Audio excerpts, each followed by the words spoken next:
تین بھائی ایک عیسائی بادشاہ کی قید میں آ گئے تھے، تینوں سگے بھائی تھے اور جوان بھی تھے۔ جوان زیادہ ہیں اس لیے خطاب کر رہا ہوں، اس کا مطلب یہ نہیں ہے کہ بوڑھوں کے لیے کوئی نصیحت نہیں، انسان ہے، نفس ہے تو سب کے لیے، سب کے لیے۔ تین جوان قید میں آ گئے، بادشاہ نے ان کو آفر دیا کہ میرے دین میں آ جاؤ، میں سپاہی بنا لوں گا، وزیر بنا لوں گا، مگر وہ رسول اللہ کے غلام تھے، میرے آقا کے شیدائی تھے۔ کہا اتنی آسانی میں تو ہم دین نہیں بیچ سکتے۔ توجہ ہے نوجوانوں، یہ سب تمہارے ساتھ ہو رہا ہے۔ دولت تمہیں دکھا کر، حسن تمہیں دکھا کر اگر دنیا خرید سکتی ہے تو لعنت ہے ایسے تمہاری زندگی پر۔ پھر وہ کیسا ایمان والا ہے، کیسا مسلمان ہے جس نے اپنے نبی کی محبت کو ہلکی چیز میں بیچ دیا؟ اس کا کوئی تعلق نہیں ہے۔ الا لا ایمان لمن لا محبت له، اعلیٰ حضرت نے لکھا ہے اس کا ایمان ہی نہیں جس کے دل میں میرے آقا کی محبت نہیں۔ کیا بات ہے، اگر محبت ہے تو سودا نہیں کرو گے۔ تین بھائی ایک بادشاہ کی قید میں آ گئے اور ان کو آفر دیا گیا دین بدل لو، ہمارے دین میں آ جاؤ، چھوڑ دیں گے۔ سخت تھے، جمے ہوئے تھے، ڈٹے ہوئے تھے، کہا نہیں۔ کہا جلاد کو بلاؤ، کوڑے مارو، کہا تیار ہیں۔ اتنا نہیں، بادشاہ اتنے غصے میں تھا، جلاد کو بلایا اور کہا ایک کڑھائی لاؤ، تیل ڈالو اور کھولاؤ۔ تیل ڈال کر کے کھولایا گیا۔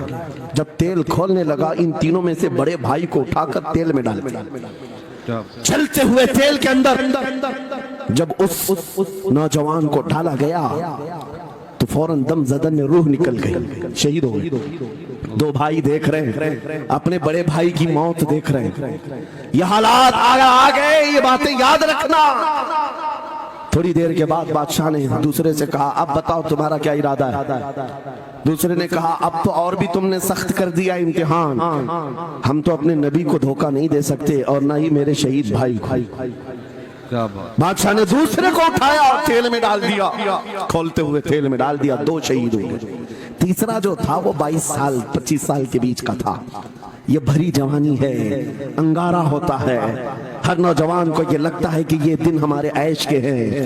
دنیا میں جہاں چمکتی ہوئی چیز کو دیکھتا ہے دل دے بیٹھتا ہے، ماں باپ سے بھاگ جاتا ہے، گھر بار کو چھوڑ دیتا ہے، اس کو ہر اچھی چیز بری لگنے لگ جاتی ہے۔ یہ عمر بڑی خطرناک منزل پہ آ جاتی ہے۔ اے نوجوانوں، جو اس عمر میں بچ گیا انشاءاللہ وہ آگے بھی بچ جائے گا، آگے بھی بچ جائے گا۔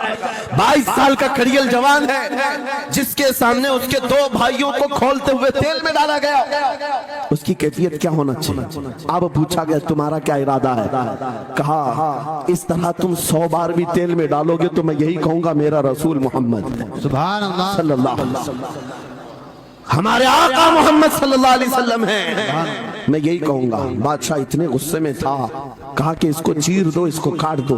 وزیر تھا بادشاہ کا چالاک، اس نے کہا اس کو قتل کر دینے مار دینے سے کچھ ہوگا نہیں، مجھے 1 مہینے کا ٹائم دے، اس کو چینج کر کے لے کے آؤں گا، اگر نہیں لایا تو میری زندگی داؤ پہ لگ جائے۔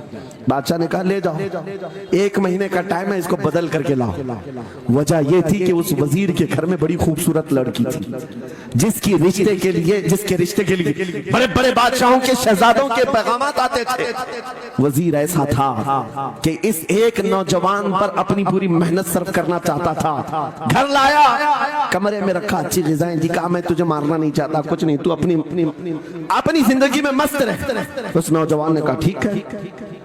اس کے بعد اپنی بیٹی کو لگا دیا، اے بیٹی تیرے پاس تیرے باپ کو بچانے کے لیے ایک ہی کام ہے، اس جوان کا دل جیت کر کے لیا، بادشاہ سے جو چاہے تجھے دلا دوں گا۔ اس لڑکی نے کہا یہ تو چٹکی کا کام ہے میرا۔ جس کے پاس حسن ہوتا ہے اسے ایسا لگتا ہے ہر کسی کو اپنے دامے فریب میں پھنسائے گی، اتنا آسان نہیں ہے، ہر کوئی لٹو نہیں ہوتا۔ رات کو جب یہ لڑکی آتی، نوجوان مصلح بچھاتا سجدے میں چلا جاتا، اور وہ کھڑی رہتی بیٹھی رہتی، کھڑی ہوتی بیٹھی ہوتی، رات گزر جاتی، وہ اونگ اونگ کر چلے جاتی۔